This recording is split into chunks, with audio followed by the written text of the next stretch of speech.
The gentleman from Oklahoma, Mr. Lucas, is recognized for 5 minutes. Thank you, Mr. Chairman, and I want to start by underscoring how important it is that we reauthorize TRIA to protect the federal backstop for terrorism risk insurance. And also, Mr. Chairman, want to express to you my appreciation for remembering the tragedy that was the Murrah bombing in 1995. In those days in Oklahoma, we had 6 congressional districts, not 5. And as a member of 11 months, I'd been elected in a special election in 1994. My office was a block and a half away from the Murrah building.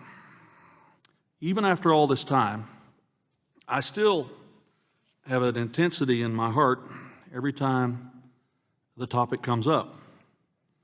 Those perpetrators who worked so diligently to take away 168 of my fellow Oklahomans, many of them who were my constituents, many of whom were our fellow federal workers, who injured hundreds more. The way that they created that truck bomb was designed to create maximum destruction. Now, I know my colleagues from New York, and those who represent the countryside in Pennsylvania, and those who represent the good folks who worked at the Pentagon and in the District of Columbia area, I know you understand the magnitude of these experiences. But in the aftermath of Murrah, we made the decision as a Congress, as a federal government, that when an entity or the sickest of minds chose to attack our fellow federal employees or chose to attack our fellow citizens, that we could not let that go unanswered from an economic perspective. And in the aftermath, of course, of the attack on the World Trade Center, Congress recognized the difficulty for the markets to ensure and to assess the potential for major terror attacks and created TRIA. I wish that we lived in a world where TRIA was not necessary, but as been demonstrated time and time again since 1994, it is necessary. And we have a responsibility to our fellow citizens to make sure that things like this continue to work effectively and be in place.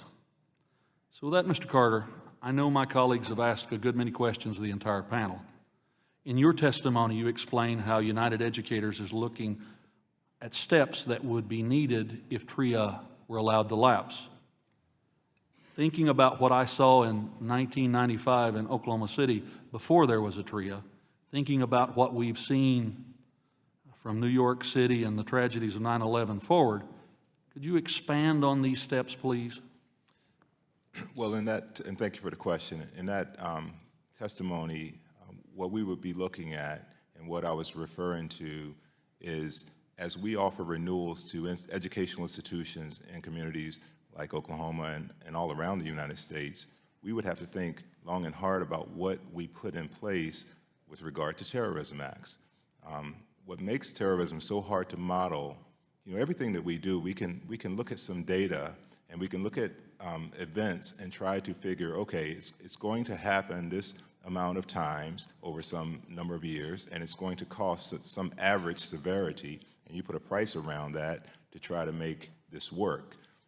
What we're talking about here, though, is the most unpredictable minds.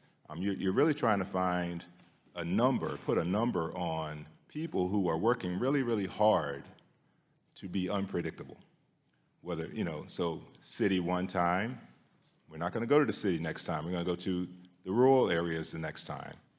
So that makes it very, very difficult to model.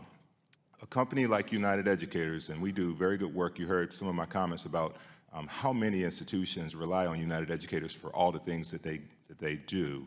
But companies like United Educators and smaller mutual insurance companies could not put out the kinds of limits that we put out today in the absence of good reinsurance participation and TRIA.